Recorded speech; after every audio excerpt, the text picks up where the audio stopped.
I think it would depend as to what your job is.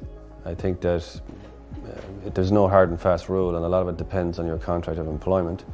If your contract of employment specifically states that if you were arrested for drink driving, you could be dismissed, then that's a difficulty. But it depends generally on your job. If you were a member of An Garda Síochána and you were arrested for drink driving and convicted, it could be something that you could be dismissed for, yeah.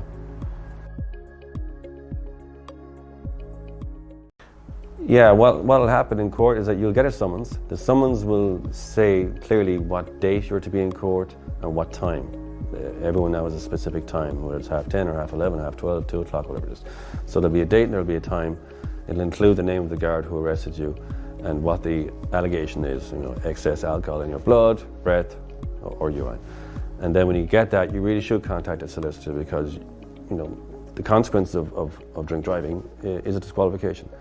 If you come into court without a solicitor, the judge will almost certainly ask you whether you want to get one, and it will, in most cases, advise you to get one, because they're doing that in your best interests.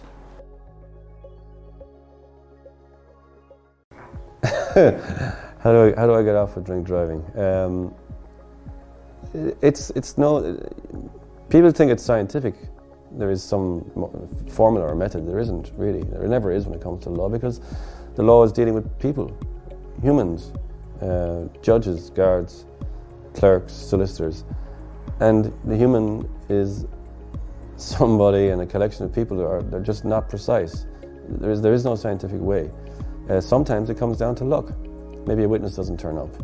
Maybe a guard gives bad evidence. It can be something as simple as that, but there's no hard and fast rule. It's a good question. Should I get a lawyer if I was caught drink driving? Yes, I would, every time. I mean, some people do walk into court and they don't have a solicitor and they insist on pleading guilty, and of course they can do that if they want to. But in some cases there may be a defence to the case, a very obvious defence to the case, and if you plead guilty to it, you can't unplead guilty to it. You can't say next week, well, maybe I should have thought about that. It's too late. Once you enter a plea of guilty, you're stuck with that. You should always get a lawyer, because the consequences of drink driving is a disqualification. It's pretty serious.